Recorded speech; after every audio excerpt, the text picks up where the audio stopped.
Baiklah, di sini kami akan mempresentasikan hasil diskusi kami mengenai penerapan limit dan turunan dalam kehidupan sehari-hari. Latar belakang, materi limit dan turunan dalam kehidupan sehari adalah untuk memberikan pemahaman tentang bagaimana konsep-konsep ini dapat diterapkan dalam situasi dan masalah yang sering kita hadapi dalam kehidupan sehari-hari. Limit dan turunan adalah konsep matematika yang mendasar dan memiliki aplikasi yang luas dalam berbagai aspek kehidupan kita. Dalam kehidupan sehari-hari, kita sering dihadapkan pada situasi di mana kita perlu memahami perubahan dan perhitungan yang berhubungan dengan perubahan tersebut. Misalnya, ketika mengendarai mobil, kita ingin memahami bagaimana kecepatan dan perubahan seiring waktu mobil tersebut dan bagaimana jarak tempuhnya perubahan, atau bagaimana akselerasinya perubahan saat kita menekan pedal gas atau rem. Konsep turunan memungkinkan kita menekan pedal atau rem untuk memahami perubahan ini dengan lebih baik. Di sini saya akan membahas pada rumusan masalah yang pertama, yaitu penerapan limit dalam memahami kecepatan dan percepatan dalam perjalanan kendaraan serta memprediksi waktu tiba. Dalam memahami kecepatan dan percepatan perjalanan kendaraan serta memprediksi waktu tiba, limit dapat diterapkan dalam beberapa konsep yang relevan. Salah satu konsep yang dapat menggunakan limit adalah kecepatan rata-rata. Kecepatan rata-rata dapat didefinisikan sebagai perubahan jarak dibagi dengan perubahan waktu. Dalam notasi matematika, ini dapat ditulis sebagai V sama dengan delta S per delta T. Namun untuk mendapatkan kecepatan instan atau kecepatan pada suatu titik tertentu dalam perjalanan, kita boleh mengambil limit saat perubahan waktu atau yang disimbolkan dengan delta T mendekati 0. Dengan notasi limit ini dapat ditulis sebagai V sama dengan limit delta T menuju 0, delta S per delta T. Limit dapat juga diterapkan dalam memprediksi waktu tiba dengan memperhatikan kecepatan dan percepatan. Misalnya, jika kita memiliki fungsi kecepatan Vt yang menggambarkan kecepatan kendaraan sebagai fungsi waktu, kita dapat menggunakan limit untuk memperoleh waktu tiba dengan mengintegrasikan fungsi kecepatan tiba sama dengan integral T0, T1, Vt dt. Dalam hal ini, limit dapat digunakan dalam proses integrasi untuk memperoleh waktu tiba dengan mempertimbangkan perubahan kecepatan seiring waktu.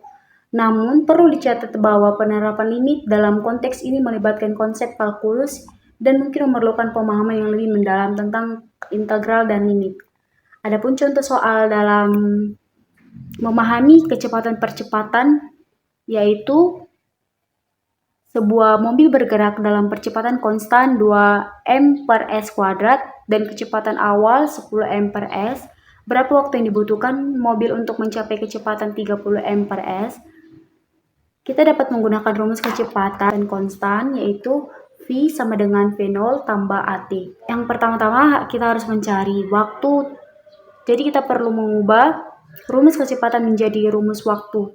T sama dengan V kurang V0 per A.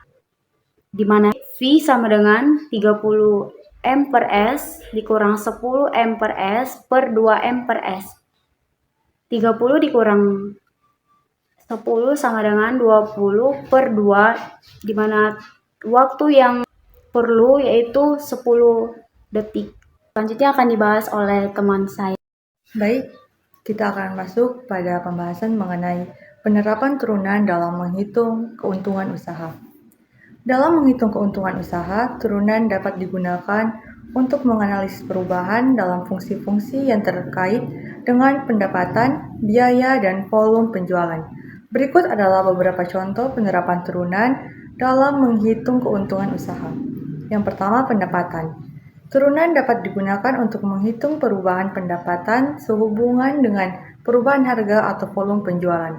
Misalnya, dengan mengambil turunan pendapatan terhadap harga, kita bisa mengetahui seberapa pendapatan usaha terhadap perubahan harga produk atau jasa yang ditawarkan. Yang kedua, biaya.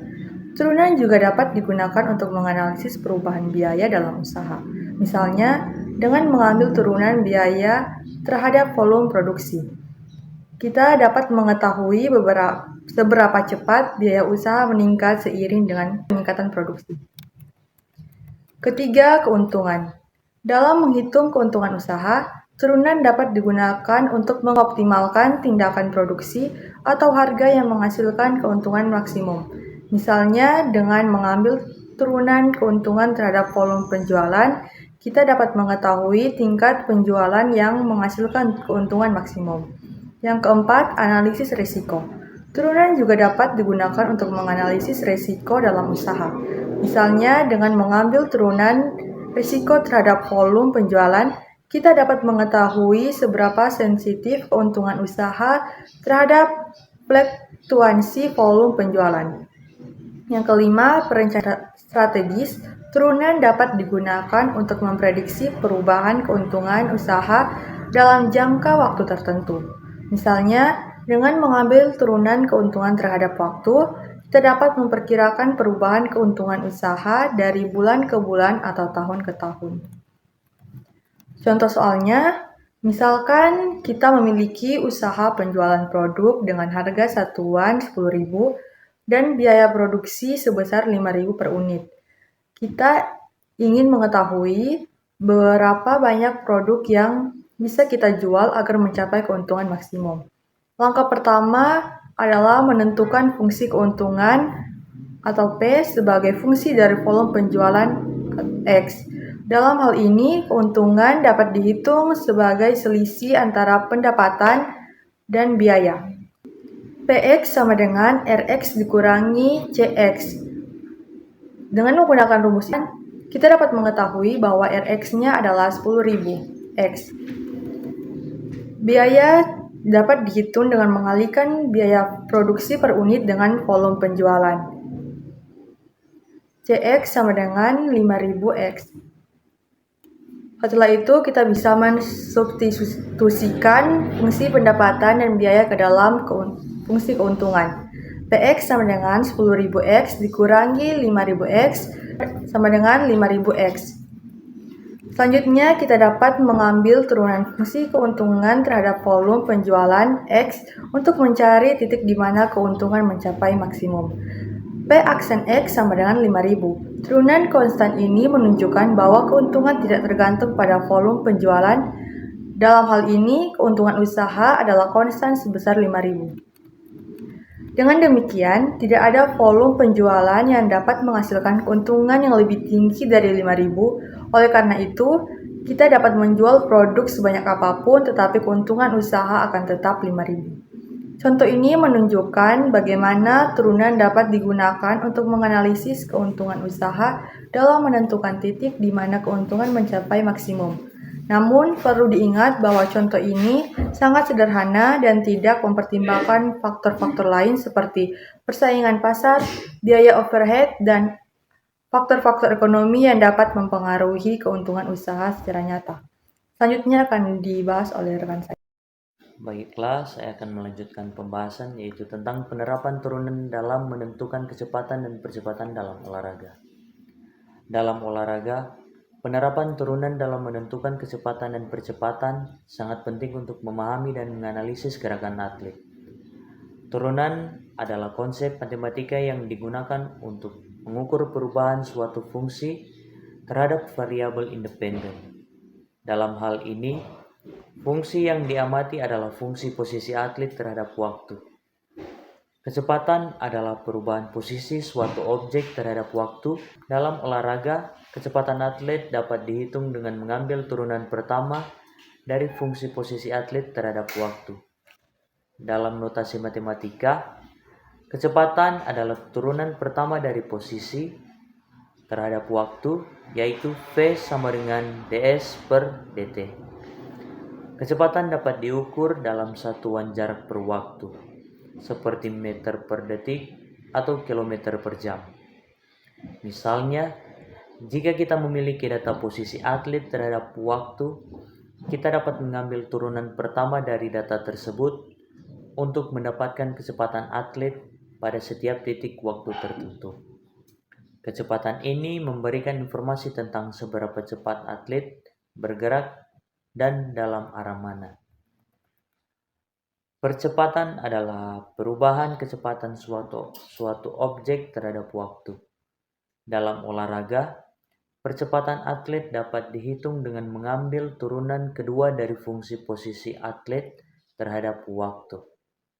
Dalam notasi matematika, percepatan adalah turunan dari posisi S terhadap waktu, yaitu A sama dengan D kuadrat S per dt kuadrat. Percepatan dapat diukur dalam satuan kecepatan per waktu, seperti meter per detik atau kilometer per jam per detik. Misalnya, jika kita memiliki data posisi atlet terhadap waktu, kita dapat mengambil turunan kedua dari data tersebut untuk mendapatkan percepatan atlet pada setiap titik waktu tertentu. Percepatan ini memberikan informasi tentang seberapa cepat kecepatan atlet berubah dan arah perubahan kecepatan tersebut. Contoh pada olahraga lari di lintasan. Misalkan seorang atlet sedang berlari di lintasan dengan kecepatan konstan, fungsi posisi atlet terhadap waktu dapat dinyatakan sebagai S dalam kurung T sama dengan 5T, di mana S adalah posisi atlet dalam meter dan T adalah waktu dalam detik. Untuk menentukan kecepatan atlet pada setiap titik waktu, kita dapat mengambil turunan pertama dari fungsi posisi terhadap waktu, yaitu V sama dengan ds per dt sama dengan D dalam kurung 5T per dt sama dengan 5 meter per second. Jadi jawabannya kecepatan atlet adalah 5 meter per second dan konstan. Contoh pada olahraga melompat ke atas.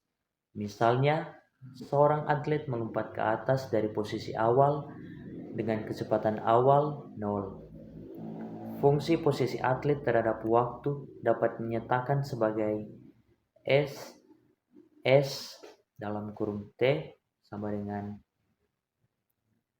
minus 4,9 T kuadrat tambah 3T, di mana S adalah posisi atlet dalam meter dan T adalah waktu dalam detik. Untuk menentukan percepatan atlet pada setiap titik waktu, kita dapat mengambil turunan kedua dari fungsi posisi terhadap waktu, yaitu A sama dengan D kuadrat S per dt kuadrat sama dengan D buka kurung minus 9,8 T tambah 3 tutup kurung per dt sama dengan minus 9,8 meter per second kuadrat. Jawabannya, percepatan atlet pada setiap titik waktu adalah minus 9,8 meter per second kuadrat dan konstan. Kesimpulan, pemahaman tentang limit dan turunan sangat penting dalam memahami konsep-konsep yang lebih lanjut dalam matematika, seperti integral, persamaan diferensial, dan analisis matematika. Menguasai konsep-konsep ini memungkinkan kita untuk memecahkan masalah yang lebih kompleks dan menerapkan matematika dalam berbagai bidang ilmu. Materi limit dan turunan adalah konsep-konsep yang penting dalam matematika. Ia memiliki banyak aplikasi dalam berbagai bidang ilmu. Memahami konsep ini memungkinkan kita untuk memprediksi dan memodelkan perubahan serta memecahkan masalah yang lebih kompleks. Sekian dari presentasi kami. Jika ada salah kata kami ucapkan, mohon dimaafkan dan dimaklumi. Sekian dan terima kasih.